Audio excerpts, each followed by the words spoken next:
Hi Class 3. I'm really enjoying just being with you today actually, and maybe for the next couple of weeks. So I'm just very excited but a little bit nervous. I'm hoping this turns out okay because I haven't done it before. So I think a little bit of fingers crossed might help actually. What I thought we'd do actually, because your topic very much is about the environment, isn't it? And about nature. So I thought it'd be really nice actually to think about things that we could use in the environment actually to help us with our tools.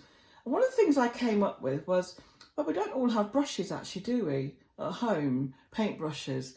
But they are really easy and really pretty if you come up with your own paintbrushes. Let me show you what I've done.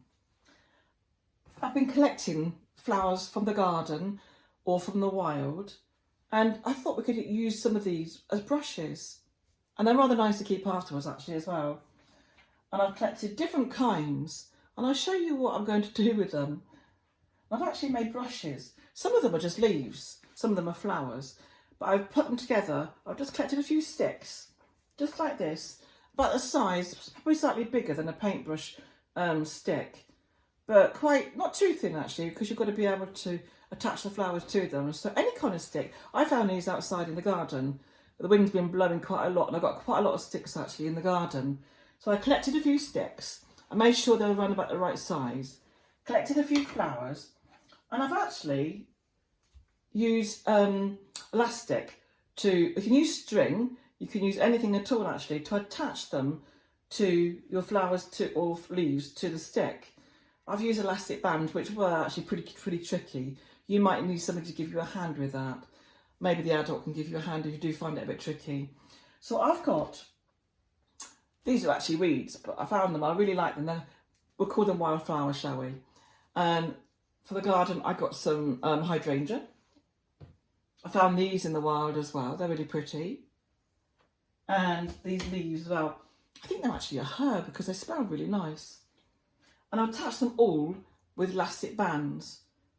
So this is what you call our nature brush, okay? Looks a little bit like a paintbrush, but perhaps not altogether just like a paintbrush. So what we're going to do, we're going to take these. These are in my garden, these flowers, and they've actually grown over now. They're not much good anymore.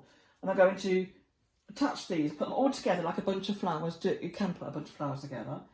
And I'm going to put an elastic band around them to keep them together, right? So the first thing I'm going to do, this is where you might need a little bit of a help from an adult actually. So there's one, I'm going to twist it around, maybe 2 or 3 times, so it stays together with a bunch. I'm going to try and keep it quite close together.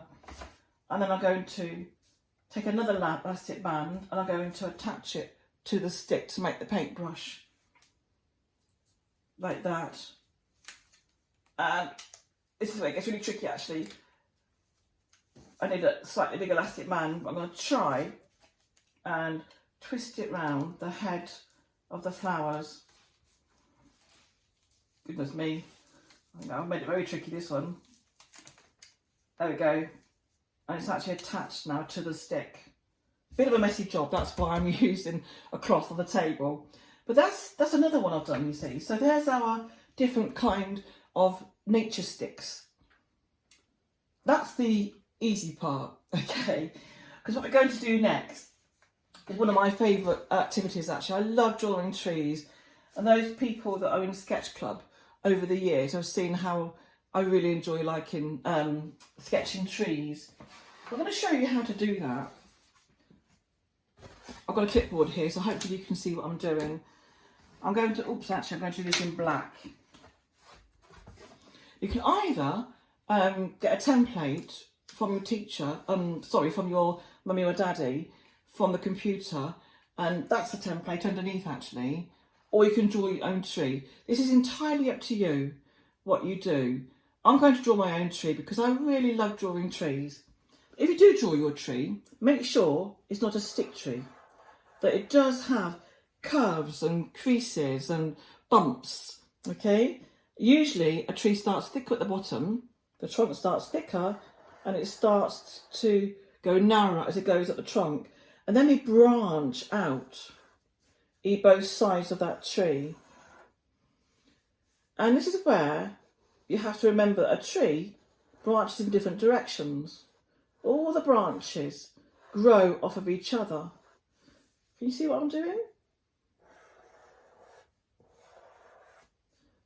I'm going to make sure some of them are thicker branches and some of them are thinner. I'm going to, this one's quite a thin branch. I might come back up here again and do thinner branches coming off of it. Okay, I'm going to keep doing this until the tree is complete. Now and again, you might just want to take a look, just step back a little bit from it, just to see if you're happy with it. And if you do it in pencil first, then do it in, then go over it again with perhaps with a black felt tip or something like that. You can even paint it actually, it's entirely up to you. But I'm going to use this marker pen because it's really quick and I really like using marker pens. So I'll just keep going in different directions because that's exactly how a tree grows. It stretches towards the light. So it's continuing to grow up all the time. Your tree might look really different to mine, and I hope it does, because trees are, every single one of them actually is different. There's not a tree that resembles each other. There are different types of trees, but your tree will look different to somebody else's tree, and so it should. So every time I come from the branch, and I come back out again. And as you further up the tree, the smaller the branches are, the smaller and thinner they are as well. Can you see now it's starting to take shape? Okay, when you've got the tree exactly how you like it, and there's so much more you could do to it to make it nicer as well, start to colour it in. I can't spend the whole time showing you how to colour in because I know you know how to colour it in. Just the thicker branches, because it's not all thick. So just colour it in the thicker branches until, I'll show you the template, until you end up with something like that, okay? So that'll be the tree that you're going to actually start to paint with your nature brushes. So I'm going to get this one on top now. This is where I get a little bit nervous. I have never tried this before.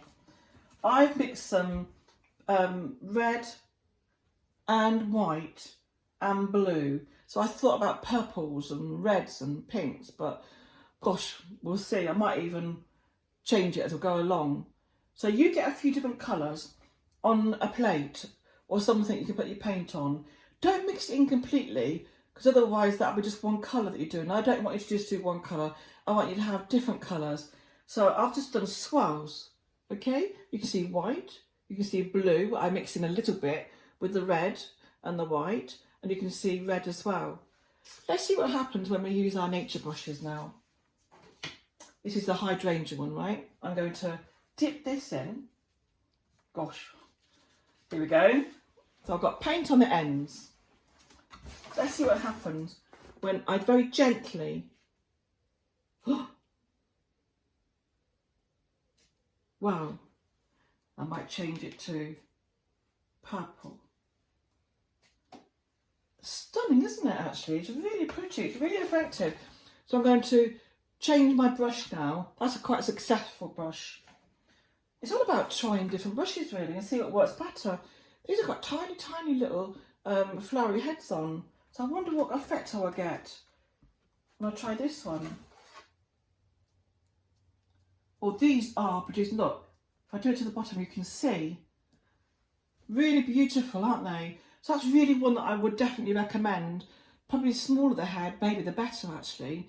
And the lighter you press, the tinier the colours will be. I think probably if you press harder, you'll get a thicker shape colour. So it depends on how. This is quite a thick one actually we just made here. So let's see what happened with this one.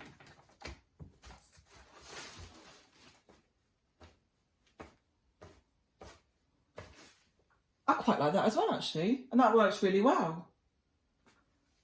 Let's have a look at just the leaves this time. I'm not sure about this one. Let's have a look.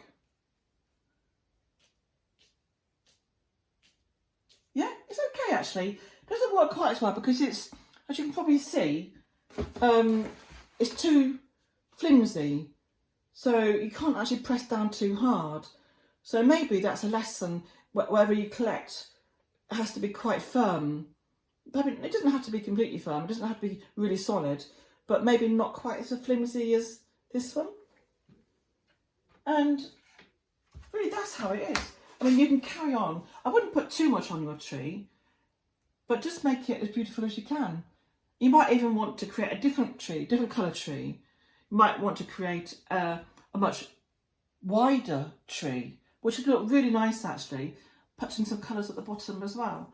I really like it when it looks like you've had leaves or blossom falling off and they sit at the bottom of your tree.